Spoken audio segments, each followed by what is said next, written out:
shelf to shelf with calm footsteps.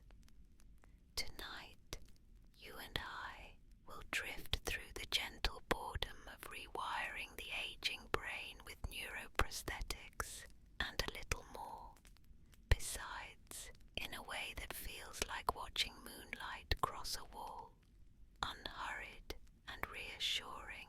If you enjoy this kind of quiet exploration, please remember to like and subscribe, and feel free to use the playlist link in the description to keep learning softly while you drift off, so the episode after this one slides in like a sleepy tide. How sleepy are you on a scale of 1 to 10? Imagine yourself sitting in a room where the air has a light, clean scent, like the memory of rain. The chair under you is comfortable, and you feel its quiet support as your breath slips in and out with an easy rhythm.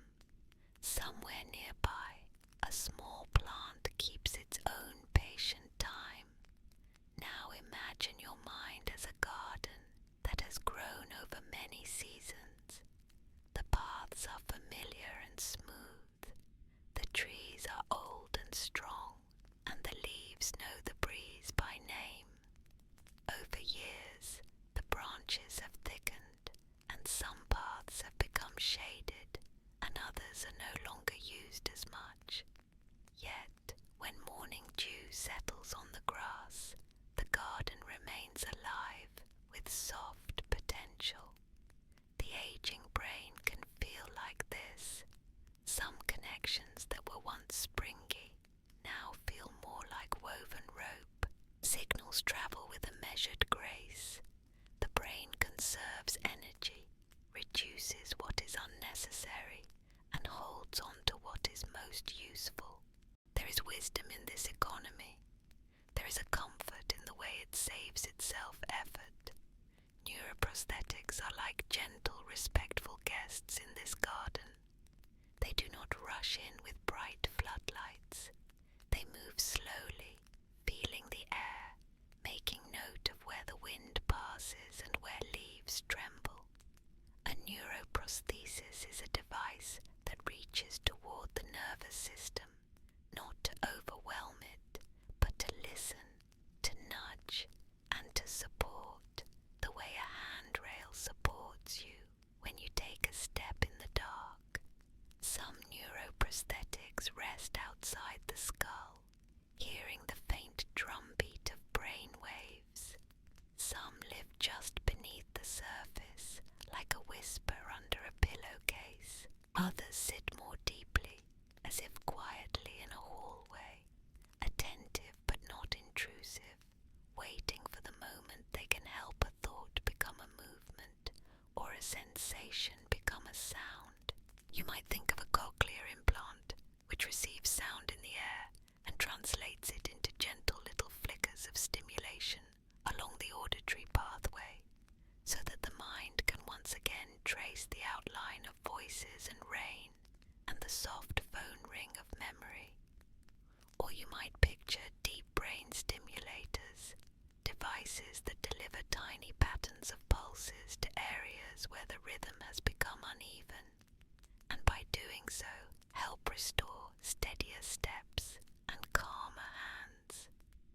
There are vision prosthetics too, for those whose eyes no longer pass on the messages they once did. There are devices that help the hand read the shape of a cup, and devices that help the heart find its pace. The word prosthetic simply means a helper, an added support for a function that needs care. It does not need to be dramatic to be helpful. Sometimes it is no more than a steadying fingertip on a quiet morning. When we talk about rewiring the aging brain, the phrase can sound big, but what it offers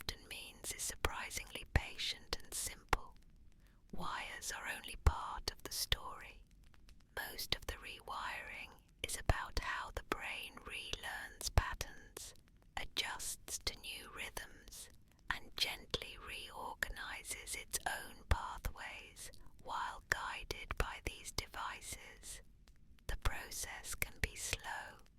The brain prefers slow when it is old and wise. It is like moving furniture in a room where you know the path to the bed by heart. You shift a lamp to catch a softer light. You move a chair a few inches to make space for a footstep you always take. Over days and weeks, your mind learns the new arrangement. Neuroprosthetics do something like that. They nudge a path. They repeat a pattern. They invite a response. And the response, with time, becomes more natural, like walking to the kitchen at night without turning on the light. Closing your eyes, imagine a soft lab late at night. The overhead lights are dimmed to a tranquil glow. There is a gentle hum from equipment that is not loud, only present. On one desk, a small circuit board lies under a magnifying glass, and next to it a coil of super thin wire that glints like a spider thread catching the faintest light. In another corner sits a basin where silicone pads float like lily pads in clear water, their surfaces smooth and cool. The people in the lab move slowly, hands steady, voices low. Someone writes notes in tidy lines. Another watches a screen where brain rhythms appear as rolling hills that come and go in soft blue and grey. No one is rushing. This is careful work. This is patient work.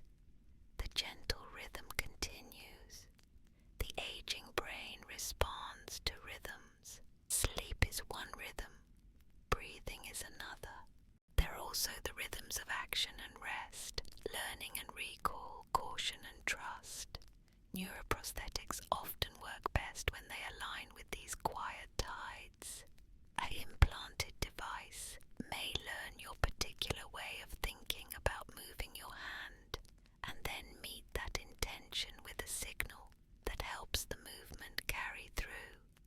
A wristband with tiny vibrating motors may gently suggest where to place your weight as you shift from one foot to another. A headband may play a soft pattern of pulses during sleep, timing them so that the deep waves of memory consolidation carry a little further, like a wave that reaches a few inches more along a cool sand beach. These rhythms are not forced. They are joined, and because they are joined, they feel natural, the way humming along to a familiar tune feels natural. Close your eyes and imagine that for a moment you can hear inside your own head with the ears of a device.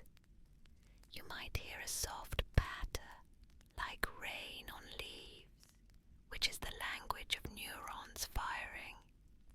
Most neurons, most of the time, are quiet, and they speak in little bursts, brief syllables that say now and pause, and now again. Somewhere within this quiet electrical weather, your intention to reach out and hold a warm mug is a pattern. It is not a rigid pattern.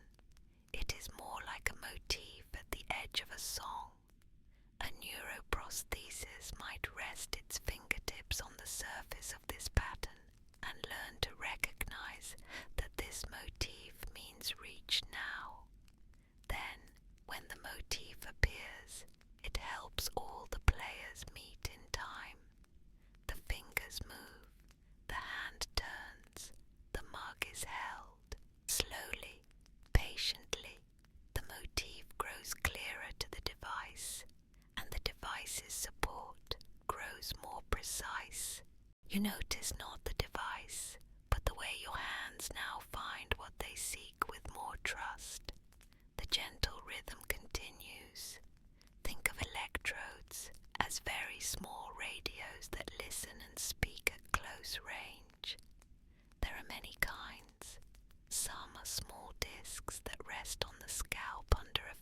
gel. Some are flexible threads that lie softly against the brain's surface.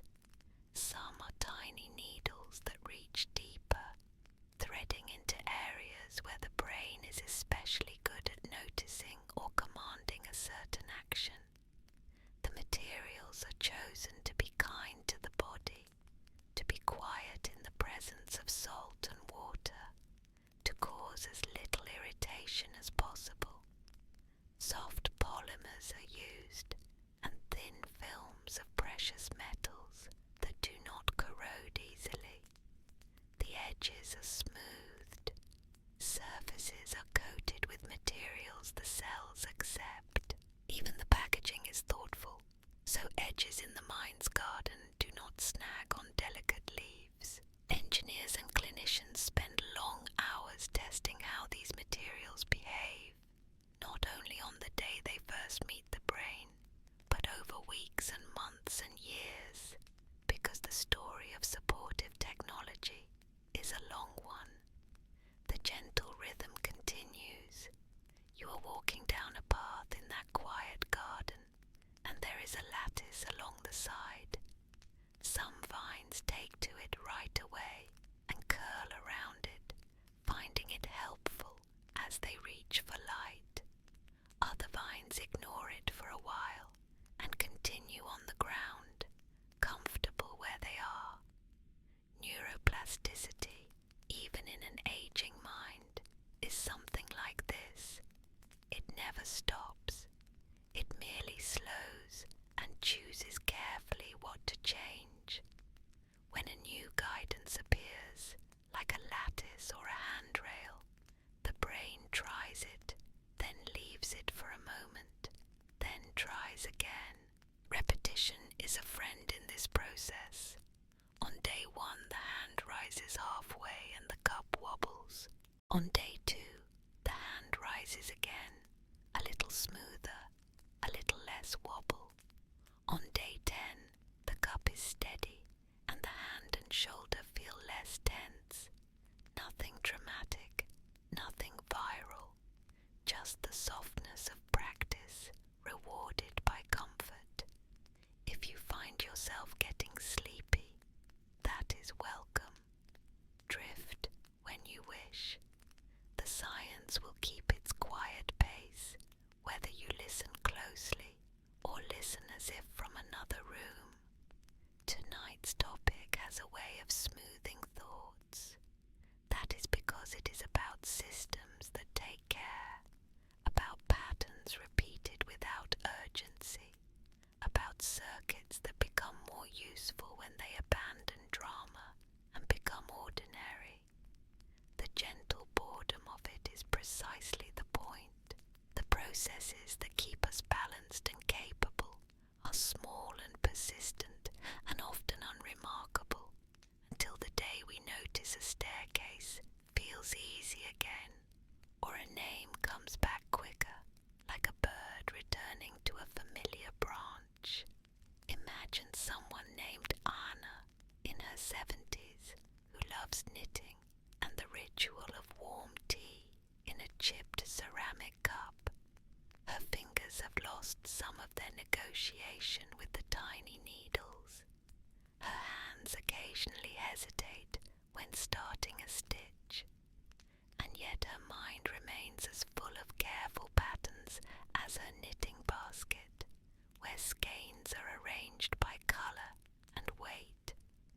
She visits a clinic where the waiting room has big windows and soft chairs, and where a calm nurse comes by with a bowl of peppermint candies you can hear gently chime together under the wrap. Anna likes the quiet. She does not want a heroic fix. She wants the gentle, friendly guidance of something that understands her pace.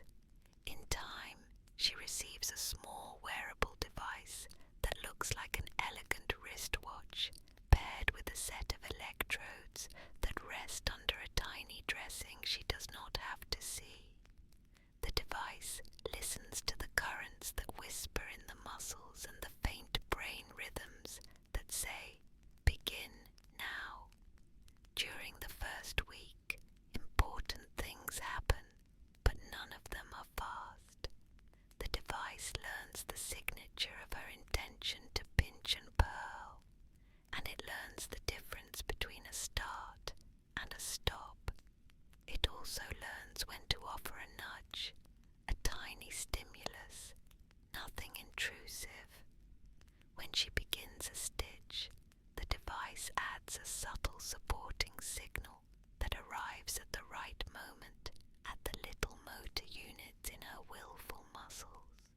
result is a soft smoothing.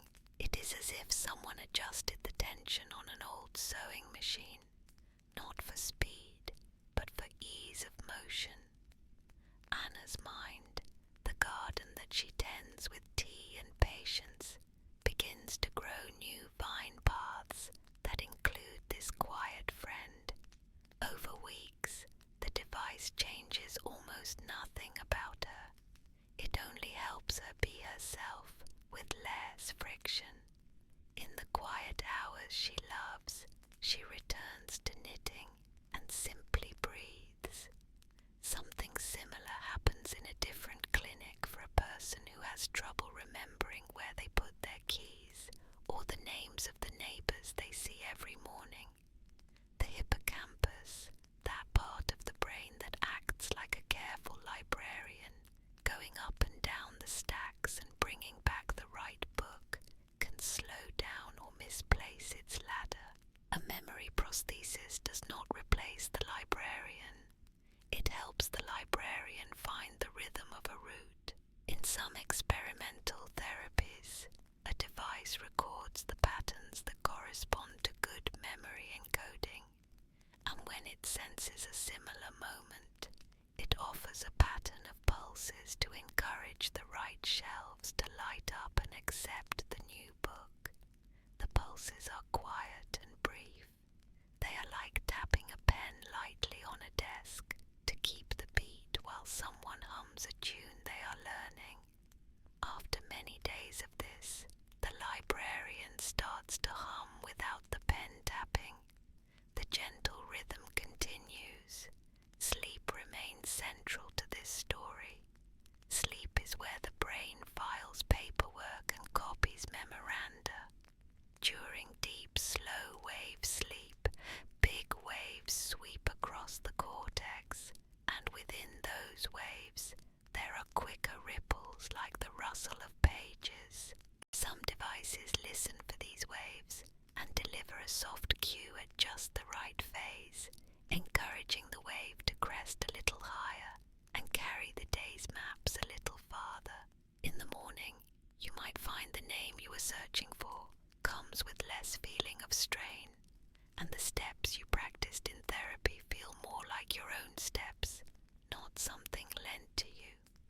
Non-invasive devices can do this from outside the skull, using carefully timed electrical fields that are weak and soft, or magnetic pulses that are brief and carefully shaped. They are not excitements, they are lullabies. The gentle rhythm continues. Alongside electrodes and pulses sits the body's own caretakers, the glia. They are like gardeners who clip and water and carry away fallen leaves. They notice when something new appears in the garden. That is why neuroprosthetics are designed with them in mind, to be accepted, to avoid irritation, to sit quietly without drawing unwanted attention. The materials used are soft when they can be, and when they cannot, they are made to be smooth and biocompatible. Coatings help cells feel at home. Shapes are gentle. Engineers sometimes design devices that soften once they are placed, like a seed that hydrates and becomes pliable in soil, contouring to the gentle curves of brain tissue and reducing stress. These details matter, not because they are impressive, but because they are kind. The gentle rhythm continues. Power and energy also matter. Batteries do not have to be big and heavy to be dependable. They can be like a small ember that stays glowing under ash, warmed now and then by an induction coil that charges through skin without the need for ports or wires. This charging can happen while you sit quietly and sip tea, the way your phone charges when you set it down on a calm little pad. The circuitry inside these devices is designed for thrift. A tiny processor doesn't waste energy on anything that is not necessary.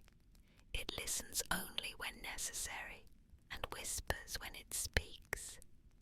Firmware updates arrive like a gentle letter after thorough testing, and you never feel a dramatic reboot. You only notice that what felt almost smooth now feels just a little smoother. The gentle rhythm continues. Signals are translated by algorithms that are like librarians in their own way, carefully shelving intentions and mapping them to actions. They do not need to be fancy. Simple pattern recognition approaches work well when they are designed with patience. The software learns your signatures, your emphasis, your pauses. Over time, it curves toward your habits. When you reach for a cup, it comes to know the difference between an itch you ignore and a reach you truly intend to complete. It respects the difference between an accident and a plan. Adaptation is a quiet art. These learning systems are carefully constrained to avoid surprises, because while the mind can handle surprises in a story, it prefers predictability when it comes to movement and memory. On screen in the lab, you might see a heat map that softens over time as the device converges toward your favorite paths, like walking trails in a park, becoming smoother with each passing day. Haptics, the art of touch, is where the outside world says hello to the body. A prosthetic hand that can touch is a conversation between skin and object. In one corner of this field, gentle vibrations carry information. Tiny actuators press with the delicacy of a moth landing on your sleeve, telling you that you are touching something rough or smooth, light or heavy. Over time, your brain learns the code without effort. It stops feeling like code. It becomes the ordinary feeling of a cup handle or the slowly shifting weight of a grocery bag. The aging mind does not shake off abilities. It simply redistributes attention. Neuroprosthetics make this distribution easier, adding texture where the skin's own sensors have gone silent. Imagine a small team walking a person through the first days of using a new device. There is a physical therapist with the kind voice of someone who has seen many successes that came not from leaps, but from hundreds of tiny steps. There is a clinician who watches carefully for signs of strain or discomfort. There is an engineer who understands that code in a hospital is not quite like code in a startup, and that the measure of success here is whether someone can tie their shoelaces without thinking about it. The room is filled with small sounds. A gentle beep marks the connection between sensors and the main unit. A screensaver drifts with slow shapes. The day outside the window is cloudy, which seems right. Big blue solving days are for beginnings. Grey days are for quiet practice. The gentle rhythm continues. You can imagine yourself wearing a headset that feels like a calm, well-made hat, or a thin patch behind the ear that rests like a bandage after a day in the sun. You can imagine a small implant that you do not feel after a little while, which is how you know it is designed well. The initial sensation is novelty. The long-term sensation is absence. You notice it only when it reminds you gently to stand when you have sat a long time, or when it encourages your steps to even out, or you imagine Imagine no device on you at all, but a set of soft cues at home, lights that dim in the evening to help your sleep rise like bread, sounds that nudge you to breathe slower, routines that rebuild patience into movement. The ethics of all this technology form a soft cloud of questions and decisions that do not need to disturb sleep. Consent is a word with centuries of careful use behind it. It means asking and listening, not once, but always. Equity is a word that sighs with fairness. It means the technology should be offered where it can help, not only where it is easy to provide. Privacy is a word like a closed door with a lock that you trust. It means the patterns of your mind are yours, and when technology helps you, it holds your information with the care you would give to a handwritten letter from an old friend. Identity is a word that often sounds louder than it needs to. The truth is that your identity is present in everything you practice and everything you love, and when technology is designed well, it changes less about who you are than a pair of reading glasses does. People remain themselves. They simply add supports. The gentle rhythm continues. Outside the clinic and the lab, there are kinds of neuromodulation that you might do at home, guided by professionals. Consider a device that offers transcranial direct current stimulation, a very gentle current that passes between two pads and trains the brain to become lightly more excitable in regions that benefit from a little extra energy. Or perhaps a device that helps with balance by gently stimulating the vestibular system, reminding the brain of the shape of uprightness. There are also forms of sensory substitution that take one sense and channel it through another, allowing information to travel along a new road to the mind.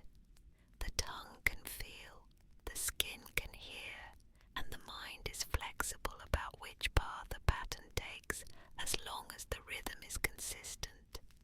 Meditations and slow exercises belong in this conversation too, though they are not prosthetics in the physical sense. They are the mind's own way of building supports. When you practice slow breathing, the nervous system shifts. When you hold a pose or gently stretch, the proprioceptive system grows more familiar with the edges of movement.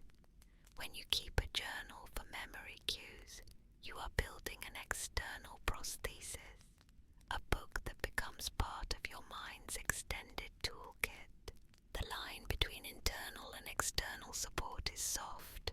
Glasses for the eyes and notes for the mind, and warmed gloves for stiff hands and routines built into a quiet, smart speaker all serve this purpose. They turn effort into something that feels like a breeze, nudging a sail. In the background of this conversation, there is the quiet work of basic science, the kind that looks and listens and takes notes for years before making a suggestion. It studies how neurons reorganize after a small injury. It studies how astrocytes, the star-shaped glial cells, help guide blood flow to busy neighborhoods in the brain. It studies how microglia patrol the tissue, gently checking, repairing, and calming. It studies how networks of neurons form loops, like a walking path around a lake that you can stroll at dawn. These loops are the circuits that keep memory, attention, and movement resonant. When a neuroprosthesis is designed, it is like placing a small bridge on that walking path where the ground is spongy. The bridge is tested for weight, for weather, and above all for how it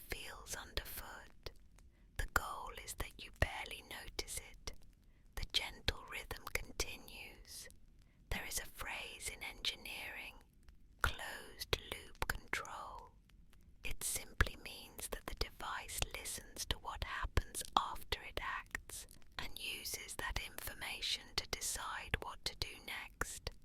In the context of neuroprosthetics, it might translate into a system that senses the muscle's response and adjusts stimulation in the moment, or a system that listens to brain rhythms during sleep and then nudges at a precise phase instead of at arbitrary times.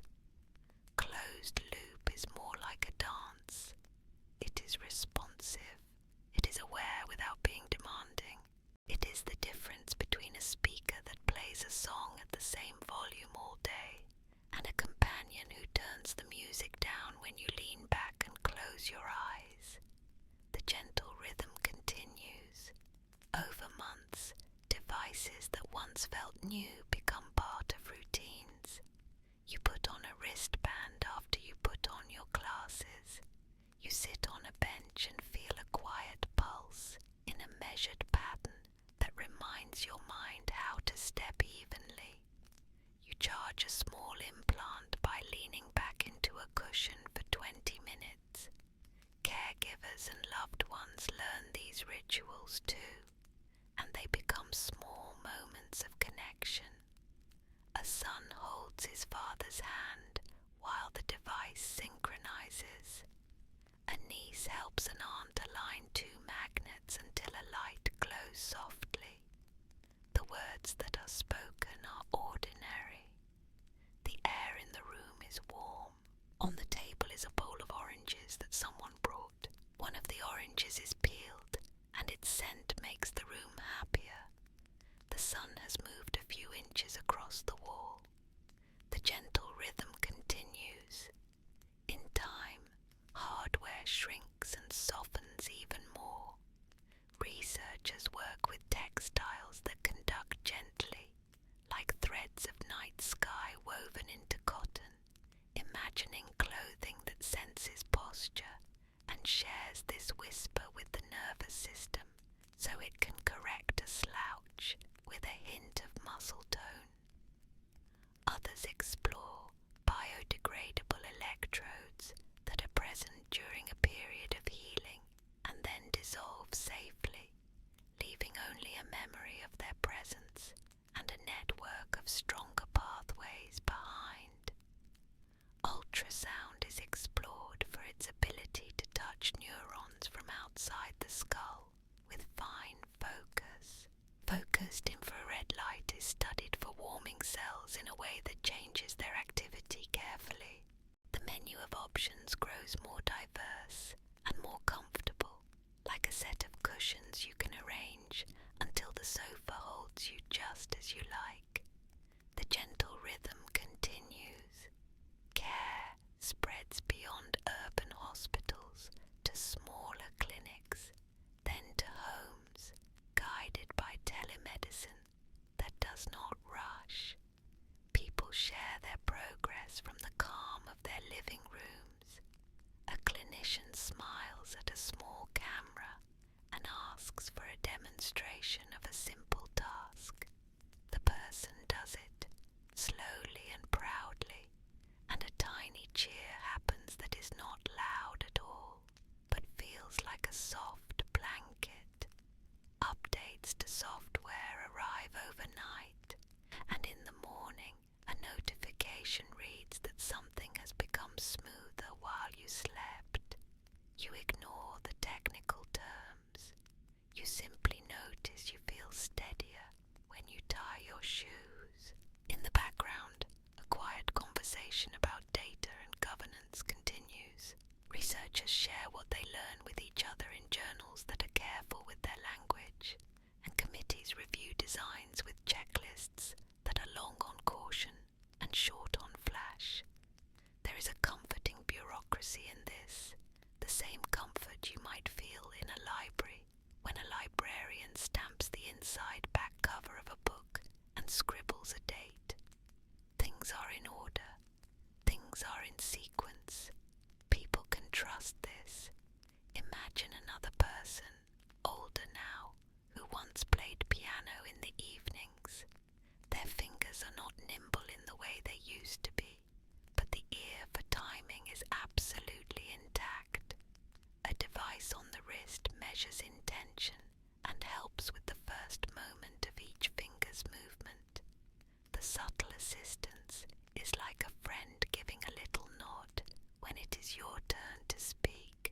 songs are slower, and the notes sometimes tilt, but the music has a careful beauty.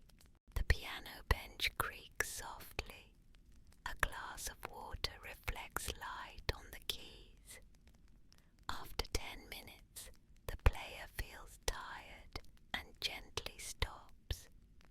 A few hours later, perhaps during a nap, a device helps lock in the progress made, so that the next evening the starting point is a little further along. It feels like walking into a room and finding that someone has already carried the first stack of books for you. The gentle rhythm continues. If your mind wanders now and then, let it. Perhaps it wanders to your own routines, and you imagine a small helper that makes one of them easier. You might think of stairs, of tying knots, of sending a calm message to a loved one without words. Communication prosthetics exist too. A small sensor under the skin on the throat can pick up the quiet signals of speech before they reach the voice. People practice with this system in a mirror, shaping sounds that the device hears and translates into text or synthesized speech that is gentle and luminous. The pace is never rushed.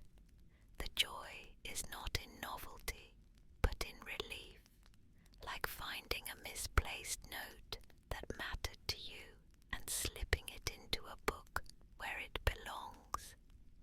You can see why boredom is a friend in these stories. The work is repetitive. It is meant to be. Each repetition is not the same, but it is barely different, and that is how the mind likes to learn. Repetition is a lullaby, careful and unvarying, soothing the anxious systems and encouraging the ones that take time to grow. The gentle rhythm continues. The phrase rewiring the aging brain might suggest sparks and hammers, but it is more like coaxing vines along a trellis, brushing stray leaves, tying threads of soft cotton in loose loops, and letting the plant take hold where it wishes. In this process, success is measured in simple acts that regain their quietness. A button slips through a buttonhole without a second thought. A name comes to mind before the effort of a search. A foot lifts and falls and lifts again in a straight line for 12 steps in a row. These are not the sort of moments that make bold headlines. They rarely lead to a crowded room of applause. They happen in kitchens and hallways and parks, and they belong to the people who feel them. You might imagine the inside of a workshop where technicians assemble the tiny devices that ride along with nerve fibers, acting like polite passengers who offer to hold a bag for someone on a bus. There is a magnifier, a soldering iron with a temperature that never exceeds a safe number, a spool of thread-fine insulated wire. Someone taps a key on a laptop and a graph updates in real time. It signals steady and serene. Each connection is tested twice. Each device is cradled in foam. A shipping label is printed with careful handwriting. There is a sense that this little object's journey will continue in a home where its presence will be felt mainly in the absence of frustration. Not all support touches the brain directly. There are nerve interfaces that rest in the arm or leg, whispering to muscle groups and listening to signals from them, so that a prosthetic limb can become not a tool you strap on, but a part of you that shares your mood in the day, lazy in the afternoon sun, more attentive in the crisp morning air. There are interfaces near the spinal cord that encourage certain paths of excitation to travel with less resistance, like clearing a narrow walkway of fallen leaves. For pain, there are gentle waves of stimulation that, delivered at the right time and place, can persuade the nervous system to lower the volume of its own alarm, allowing the person to move through their day with less guardedness and more ease.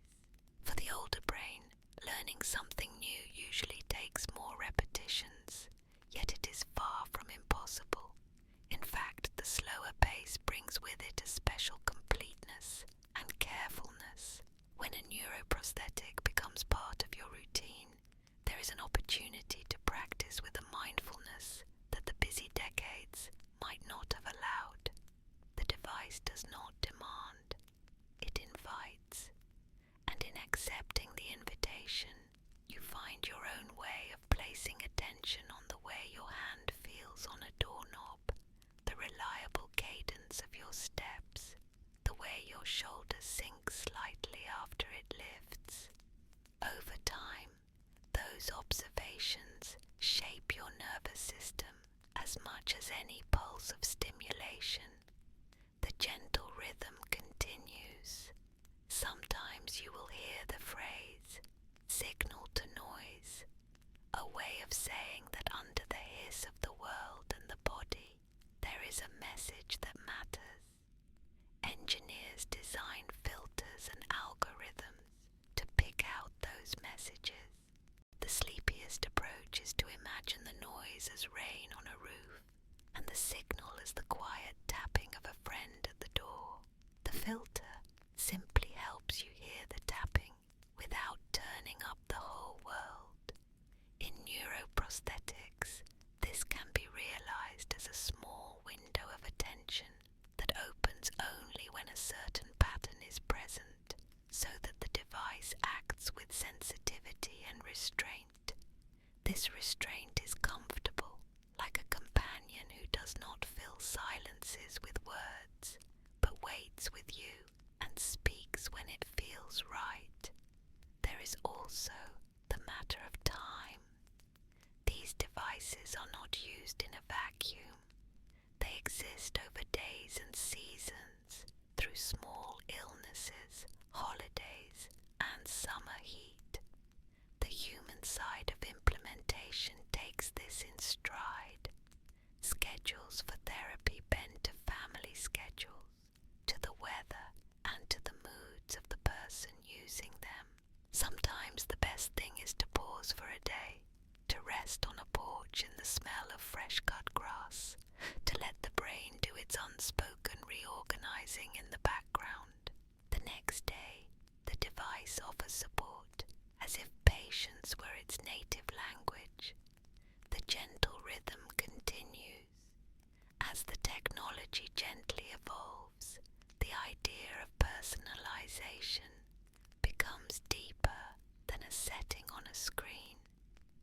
Devices can adapt to your sleep patterns, your preferred listening ear, the hand you reach with first, and the time of day when your attention drifts. They can sense when you are active, when you are still, when your mind is engaged, when it is resting. The algorithms gain a humility that is rare in other domains.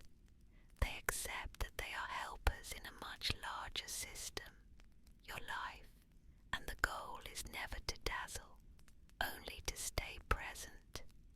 In the best designs, new features arrive like a friend who knows to bring the exact brand of tea you like without ever asking.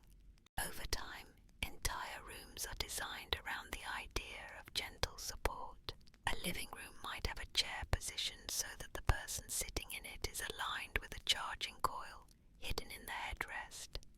A hallway might have a runner with tiny tactile cues that remind feet of center. A bedside table may have a slot where a device fits with a light that glows with a slow pulse during the first 10 minutes of bedtime, encouraging breathing to match its pace. In the kitchen, a drawer glides open with less effort, and and utensils have handles that feel like an old friend's hand. These are not fancy changes. They are subtle changes that keep routines steady. Quietly, families become part of the therapy. They practice together. A granddaughter learns to count out a slow pattern of 5 steps, then a pause, then 5 steps again, and she chants it softly like a nursery rhyme while her grandfather walks. The device on his ankle listens and lends strength at the right moments, but the song is the part he loves. He repeats it to himself later, even when alone. The gentle rhythm continues. Now imagine walking with me deeper into that nighttime lab. On a bench near the window is a tray with small glass vials. Inside each is a carefully measured quantity of a hydrogel that, when warmed by body temperature, becomes a cushion for an electrode. There is a notebook open to a drawing that looks more like art than an engineering diagram, the lines swirling and meeting in a delicate knot. The engineer who drew it did so with care, knowing that the brain loves curves and hates corners. The tissue responds to kindness after an intrusion. Someone in the lab sets a timer not for minutes, but for weeks. They are waiting for a result that cannot be hurried, checking in, noting the gentle shift in tissue response, adjusting a coating recipe, trying again. The gentle rhythm continues. Consider also the future of communication for those whose voices are quiet or absent. Electromyography sensors at the face or throat can detect the beginnings of speech. Brain-computer interfaces can even interpret the intention of letter selection through imagined hand movements or through attention signals to a moving cursor. The goal here is not to win races with a keyboard, but to keep the channel open for the sentences that matter to a person. In the evening, in a soft pool of lamplight, someone composes a message that reads simply, "I am comfortable." This might sound small to some, but in the world of neuroprosthetics, it is huge. Comfort is the goal. Comfort is the measure. And then there is the subtle, graceful interplay between diet, sleep, gentle exercise, and neuroprosthetic support. None of these are dramatic on their own. Together, they form a web of care that is strong and forgiving. A walk with a cane on a quiet path, an easy stretch over the kitchen counter while water runs in the sink, a small plate of fruit, a glass of water, and a device that helps the brain lock these habits into place, make for a day that feels dignified. When night comes, the room is dark and delicate, and perhaps a headband delivers little pulses timed to deep sleep, and perhaps a soft fan runs, and perhaps tea was sipped an hour before. The gentle rhythm continues. Halfway through this night's journey, a small invitation if you feel like it. Describe your perfect bedtime in 3 words. As the evening grows deeper, we can wander further into the more. The phrase plus more in our title is an invitation to gently touch on the many related topics that swell, recede, and return in the sleepy tide of neurotechnology. One such area is the use of the vagus nerve as a quiet entry point to the brain's regulatory systems. The vagus nerve stretches like a calm river from the brainstem through the body, carrying messages that tune digestion, heart rhythm, and calm. Gentle stimulation, sometimes through the skin at the ear, sometimes with a small implanted device, can promote a feeling of equilibrium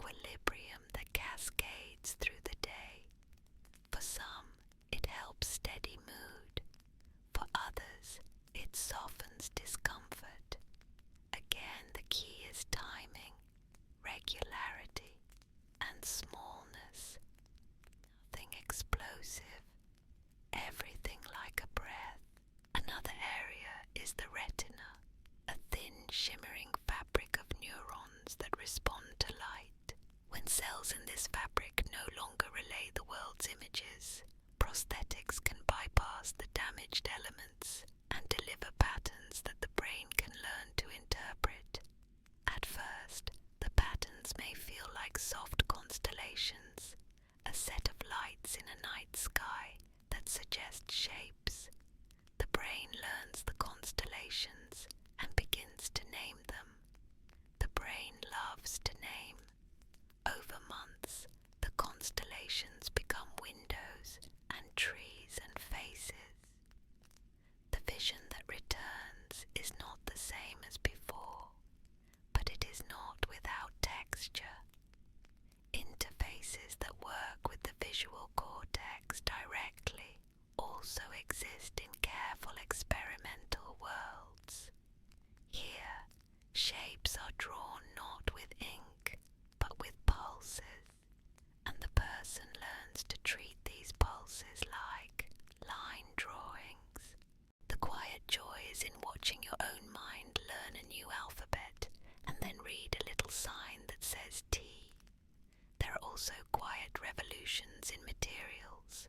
Graphene, with its honeycomb neatness, and other soft conductors offer the possibility of electrodes that stretch with tissue. Electrodes are printed like patterns on fabric, and you could imagine a cap that fits like a soft hat, its contact points shaped like leaves, touching with even pressure, reading brain rhythms in a way that feels like wearing a favorite garment. Hydrogel interfaces cushion sensors against the skin, conforming to the shape of an ear or a temple.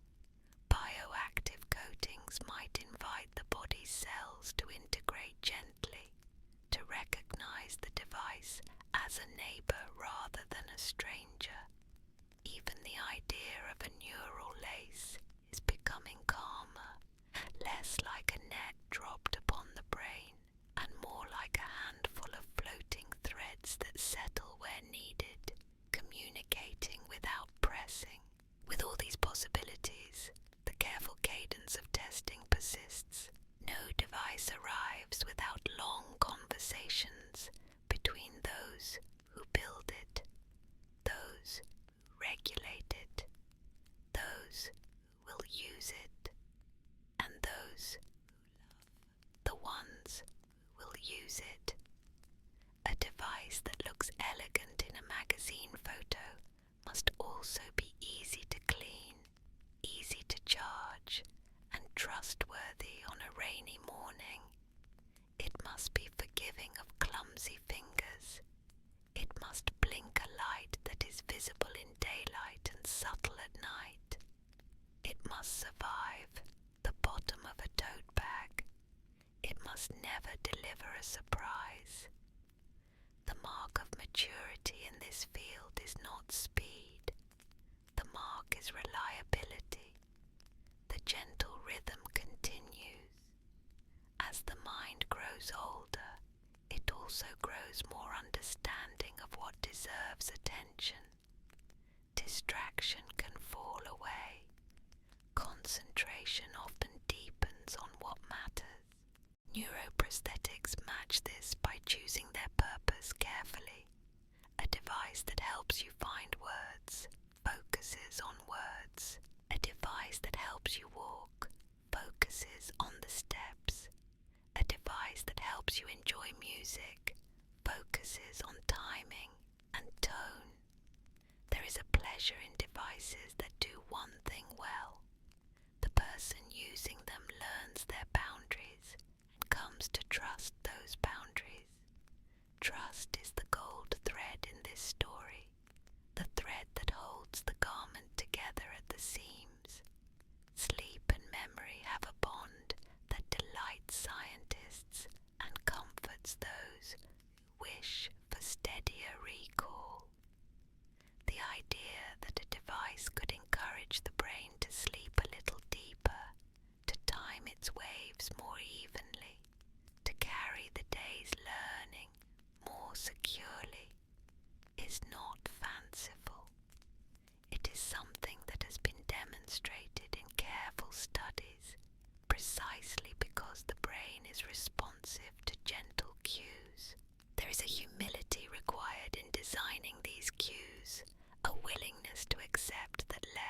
is often more. A slight shift in timing can do more than a large push at the wrong moment. The brain is a musician who appreciates an accompanist who knows when to be quiet. The gentle rhythm continues.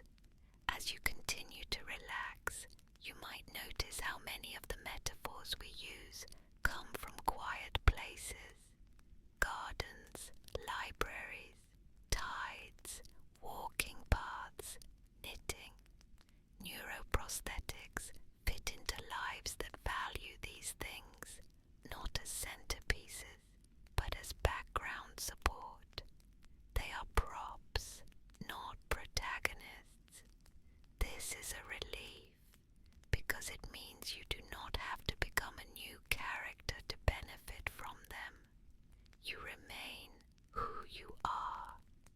The device becomes part of your environment in the same way that a lamp does, or a rug does, or a favorite chair does. It is there when you need it, and you do not think about it when you do not. Stillness and movement both have their place. In stillness, you practice attention to breath and the awareness of the heaviness of your limbs, the coolness of the room, the faint scent of a candle that has long burned out. In movement, you practice patterns that are safe, comfortable, and forgiving. Neuroprosthetics support both. One device might deliver a familiar pulse that cues your breathing at a gentle rate, a rate that helps your heart settle into a companionable pattern. Another might support your movement without calling attention to itself. This variety is important because people are different.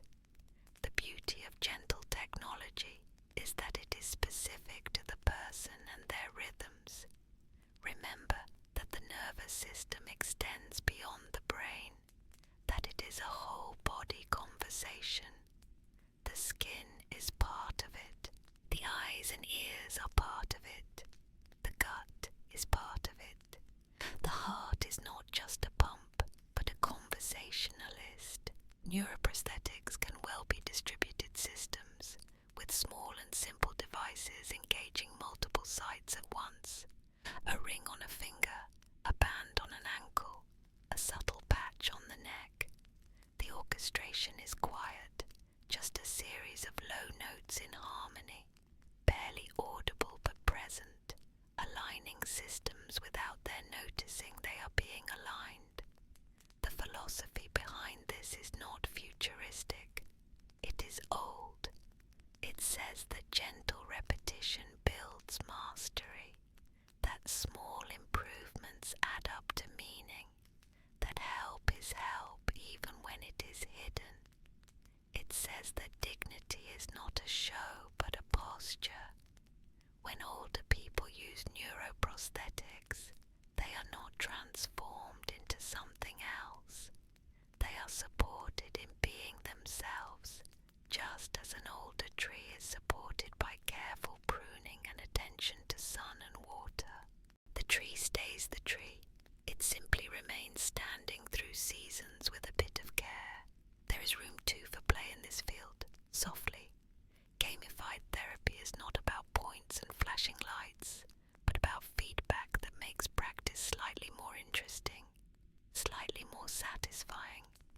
A small tone when a movement is steady, a gentle glow in an app when a session is complete, a calendar that fills with calm dots, each representing a day that included practice. Over a month, the calendar begins to feel like a quiet field of stars on a cloudy night, each dot standing in for a small, private success. In clinics and labs, prototypes evolve through endless small decisions. A button becomes larger,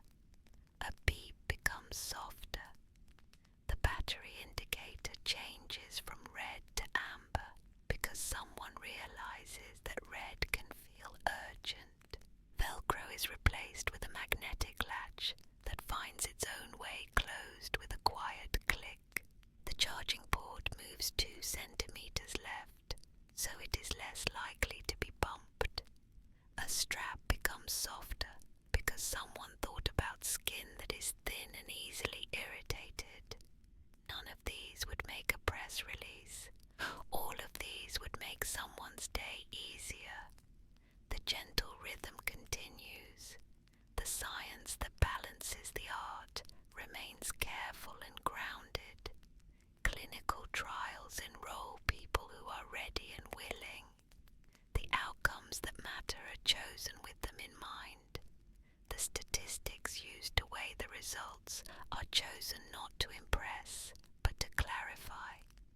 Regulators ask boring questions because boring questions keep people safe. Post-market surveillance exists to catch rare issues not seen in trials. All of these layers form a cushion. The cushion is perhaps the least glamorous thing, and the most important. As evening deepens into night, and night folds into the quietest hours, the body's systems cool a little. The brain rotates through the stages of sleep. Dreams come and go, knitting unlikely images together with threads of association that feel obvious at the time and puzzling in the morning. If a device helps at night, it does so gently, like a friend who adjusts the blanket so it covers your shoulder. If it listens, it writes nothing down that does not belong to you. When morning comes, the device feels like it was asleep too. It simply kept an eye out, and because of that, your day feels smoother. The horizon of this field is as calm as its present.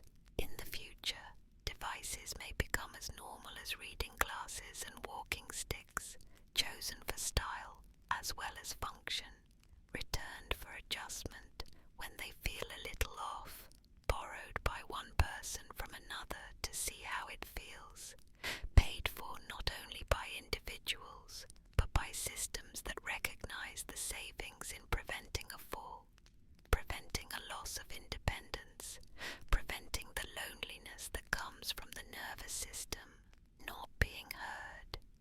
You may see boutiques that adjust these devices with the same care a tailor shows when fitting a suit. None of this needs fanfare. It just needs presence.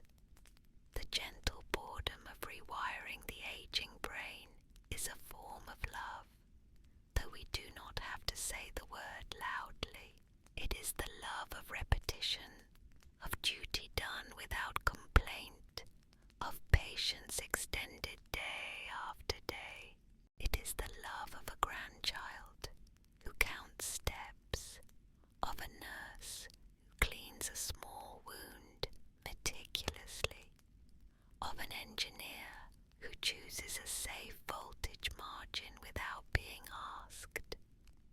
It is the love of a person for themselves, continuing to practice, continuing to show up for their own comfort and capacity.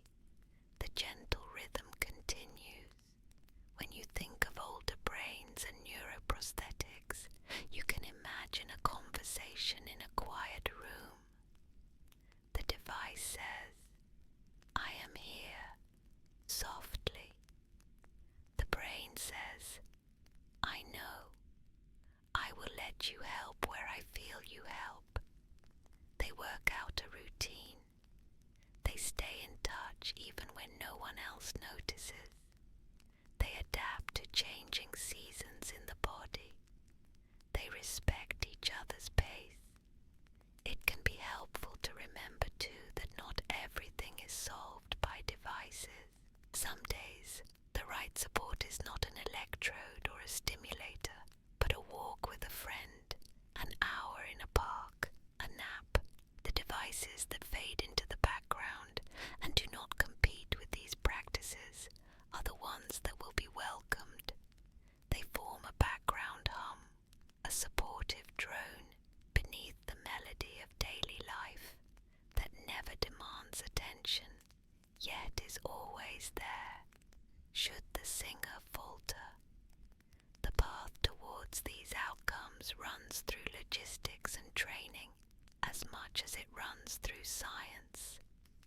Clinicians must be trained to fit and adjust, not just to place a device. Family members must know what green and amber lights mean, and what nothing means, which is often that everything is fine. Remote assistance must be a phone call that is answered, not a voicemail. The boxes must be easy to open. The instructions must include pictures. The labels must be in large, easy fonts.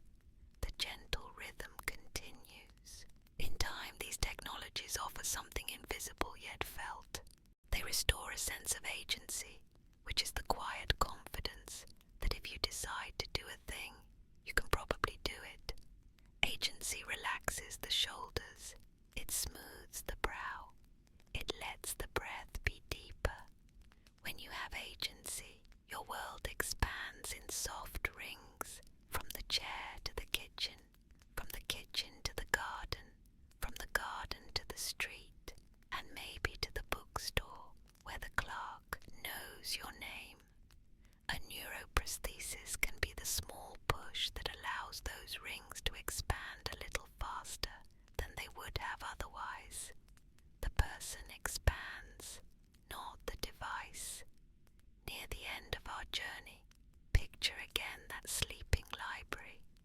The windows are high and the glass is old. Outside, it is quiet. Inside, the shelves hold rows of season-worn books. Somewhere a mechanical clock ticks so slowly you feel it more than hear it. We place our topic back on its shelf, next to other quiet volumes with titles about memory, movement, balance, and rest. We leave a small bookmark for ourselves, a promise to return if we wish, to wander again down these aisles and read another page by soft light. Now bring your attention back to your breath, to the slight swell and fall that with or without technology has carried you through every minute of your life. You can feel the chair or bed under you. You can sense the coolness of air on your cheeks. The world is safe in this moment. Any devices you own are still and waiting. The ones you have learned about are out there, resting on shelves or in labs, being prepared for those who will want them. There is no urgency in this, only an ongoing care that will still be there tomorrow. If you enjoyed drifting through this quiet landscape of gentle science, and if it helped you feel drowsy and at ease, please consider subscribing and leaving a like so we can keep releasing these calm explorations as often as we do. For now, let your eyes grow heavy, let your thoughts soften at the edges, and let the gentle rhythm continue into whatever rest is ready